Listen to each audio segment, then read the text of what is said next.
नमस्कार दोस्तों, स्वागत है आपका इंडिया के इकलौते प्रैक्टिकल चैनल एक्सपर्ट सचिन पर। और जिसकी हम सब वेट कर रहे थे, फाइनली शेयर मार्केट वालों के लिए इनकम टैक्स की ड्यू डेट बढ़ा दी गई है। किस किस के लिए डेट बढ़ी है, क्या फायदा होगा, जिन लोगों ने वो 25,000 पे कर दिए हैं वो कैसे रिफंड आएंगे, और जिन्होंने की डिमांड खड़ी हुई है वो डिमांड ठीक कैसे होगी, वो मैं पूरा आज बताऊंगा आपको प्रैक्टिकल प्रोसीजर। बहुत ही इंपॉर्टेंट वीडियो है, आखिर तक देखिएगा। मैं इंडिया में इकलौता व्यक्ति था दोस्तों जिसने 21 जुलाई को वीडियो डाल के कहा था कि सरकार ने 5 जुलाई को जो यूटिलिटी चेंज करी है वो गलत करी है, लॉ के हिसाब से नहीं है। बहुत ही ज़्यादा लोगों ने क्रिटिसाइज किया था मेरे को कि आप कैसे इनकम टैक्स को गलत कह सकते हो, इतनी डिमांडें आ रही हैं, सब कह रहे हैं कि नहीं नहीं यार लॉ के हिसाब से है। मैं इकलौता था। बॉम्बे हाई कोर्ट ने मेरी बात मानी, डायरेक्शन दी, उसकी मैंने वीडियो अपलोड करी कि 15 जनवरी तक डेट जरूर बढ़ेगी 87 है रिबेट के लिए। आज की वीडियो उसी के ऊपर है कि कैसे फायदा मिलेगा अब हमें उस बॉम्बे हाई कोर्ट की जजमेंट का, और जो नोटिफिकेशन और सर्कुलर आया है उसका। सीबीडी ने सर्कुलर इशू करा है 21/2024, ये नंबर है सर्कुलर नंबर 31 दिसंबर 24 को। हमेशा लास्ट डेट पे इशू करते हैं, कोशिश करते हैं जितने लोग भर लें। ये वो हाई कोर्ट के ऑर्डर के बाद भी दे सकते थे, और अभी भी यूटिलिटी में फर्क नहीं डाला है, उसमें भी लिख दिया है कि हम उसे अपडेट करने वाले हैं। तो आखिरी में हमेशा करते हैं, पर कोई बात नहीं, दे रहा है, दुरुस्त है। क्या कहा दोस्तों सर्कुलर के अंदर, 31 दिसंबर डेट थी 2024, उसको बढ़ा के हम 15 जनवरी 2025 तक कर रहे हैं। रात के 12 बजे तक आप कर सकते हो आईटीआर को। क्या कर सकते हो, किसके लिए कर सकते हो? For resident, only for resident के लिए, यानी कि एनआरआई नहीं है इसके अंदर। सर्कुलर को पढ़ना भी आना चाहिए। यूट्यूबर डालने video ITR due date extended for all सबके लिए नहीं बढ़ी है। फॉर इंडिविजुअल्स, यानी कि रेसिडेंट इंडिविजुअल लिखा हुआ है, देख भी रहे हो आप स्क्रीन पर सर्कुलर में, यानी कि प्राइवेट लिमिटेड के लिए नहीं है, लिमिटेड कंपनी के लिए नहीं बढ़ी, एलएलपी के लिए नहीं बढ़ी, पार्टनरशिप फर्म के लिए नहीं, एओपी, ट्रस्ट, एचयूएफ, इन लोगों के लिए आईटीआर की ड्यू डेट नहीं बढ़ी है। इनकी आईटीआर आपको भरनी है या एनआरआई की भरनी है इस कैटेगरी में, तो आपको अब अपडेटेड आईटीआर 25% टैक्स एडिशनल के साथ पे करनी पड़ेगी। सिर्फ बढ़ी है रेसिडेंट इंडिविजुअल, क्योंकि जो 87A की रिबेट होती है वो सिर्फ मिलती है रेसिडेंट इंडिविजुअल्स को। इस वजह से उसी के लिए बॉम्बे हाई कोर्ट में केस गया था, उन्हें फायदा करा है। क्या कहा सरकार ने सर्कुलर में कि आप अपनी रिटर्न रिवाइज कर सकते हो जो सेक्शन 139(4) में करती, यानी कि जिन लोगों ने आईटीआर भरी, कुछ गलती निकली या टैक्स जमा कर दिया या डिमांड आई फिर आईटीआर को रिवाइज कर दिया रिबेट की वजह से, वो दोबारा से रिवाइज कर लीजिए। या जिन्होंने भरी नहीं डिमांड की वजह से, वो अपनी अब बिलेटेड भर दीजिए, लेट भर दीजिए, जिसकी लास्ट डेट 31 दिसंबर थी।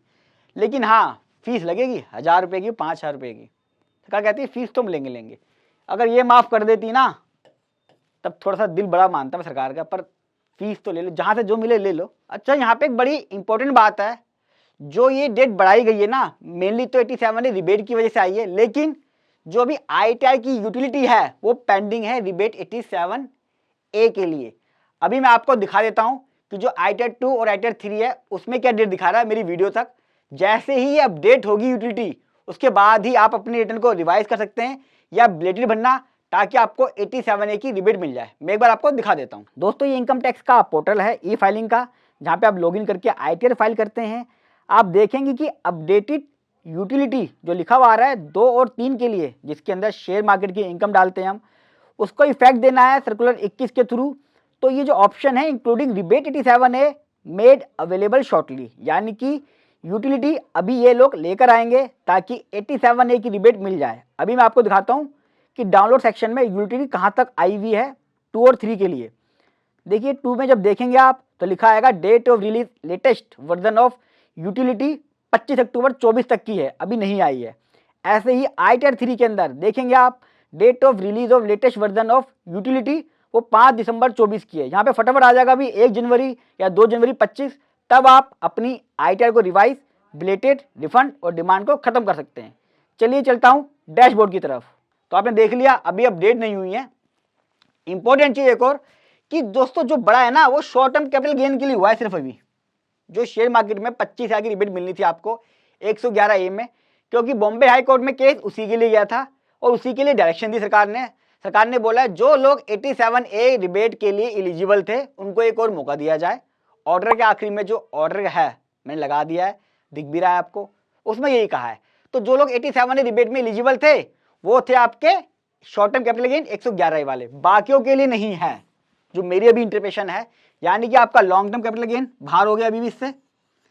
स्पेशल रेट के इनकम वाले जो वीडियो गेम वाले थे, ऑनलाइन गेम वाले या क्रिप्टो वाले 30% वाले, उनको भी रिबेट नहीं मिली थी, वो भी अभी कवर नहीं है। बहुत ही इंपॉर्टेंट पॉइंट, इसलिए कहता हूं इंडिया का इकलौता प्रैक्टिकल चैनल। तो सिर्फ और सिर्फ 111A के अंदर जो रिबेट 87 में मिलनी थी उसके अंदर ही आपको बेनिफिट मिलेगा रिवाइज या बिलेटेड में, जो डेट बड़ी है रेसिडेंट इंडिविजुअल्स के लिए। इंपॉर्टेंट पॉइंट 3 केस हैं आपके जिसके लिए मैंने वीडियो बनाई है।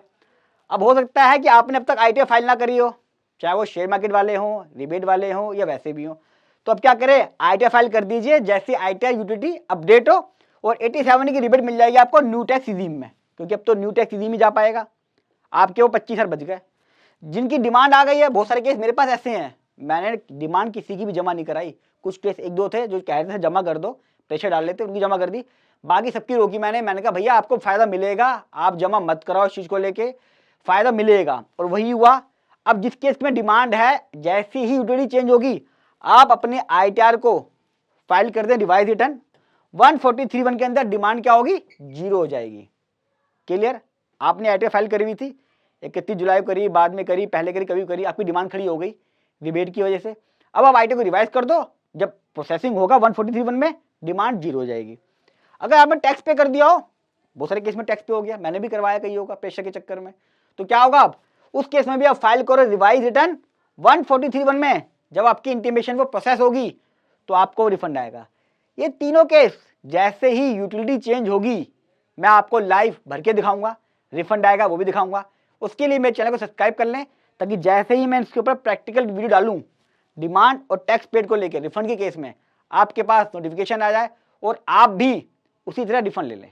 एक इंपॉर्टेंट चीज दोस्तों, 15 दिन के लिए डेट बढ़ी है, तो मैं चाहूंगा जितने भी केस हैं ITR किसी प्रोफेशनल से, CA से ही भरवाएं, खुद ना भरें, आइडिया ले लें। एक बार आपने गलत ITR भर दी, 15 जनवरी में निकल गई और प्रोसेसिंग बाद में हुई, कुछ गलती हुई, फिर आपको दिक्कत आएगी। अब दिक्कत क्या है, यहाँ पे हमें नुकसान है। ये फीस तो हमें पे करनी है, ये वाली CA की फीस अलग से। सरकार की गलती की वजह से हम लोगों को कितनी प्रॉब्लम्स होती है, शायद सरकार को ये बात समझ में नहीं आती। आपका क्या राय इस बारे में मुझे कमेंट बॉक्स में जरूर बताइएगा। बार बार हम ITR भरते हैं, डिमांड निकलती है, हमें CA के पास जाना पड़ता है, फिर फीस देनी पड़ती है, ये बर्डन कौन सहेगा। सरकार तो नोटिफिकेशन निकाल देती है, लेकिन ये जो फाइनेंशियल बर्डन हमारे ऊपर आता है, मेंटल प्रेशर आता है, इसका क्या, अपना सुझाव कमेंट बॉक्स में जरूर दीजिएगा।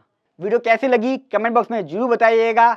आप किसी टॉपिक पे चाहते वीडियो बनाऊं वो भी लिख दीजिएगा, और वीडियो अपलोड करूंगा डिमांड कैसे खत्म करनी है, डिमांड आई है, साथ में रिफंड कैसे लेना है, उसकी वीडियो अपलोड करूंगा। उसके लिए चैनल को सब्सक्राइब कर लें, इंडिया का इकलौता प्रैक्टिकल चैनल। और दोस्तों जितना हो सके इस वीडियो को व्हाट्सएप, फेसबुक सब जगह शेयर करें। लोग कहते हैं डेट बढ़ गई, लेकिन सर्कुलर को इंटरप्रेट करना भी बहुत जरूरी है कि किस फायदे के लिए आया है, क्यों आया है, उसका पर्पस क्या है, आपको नॉलेज मिलती है। अगर चार्टर्ड अकाउंटेंट है, एडवोकेट है, अपने स्टाफ को शेयर करें, ताकि जो माइंड है वो कैसे एनालाइज करता है इन सर्कुलर को, ये पता चल सके। जल्द मिलूंगा अगली वीडियो में, तब तक नमस्कार।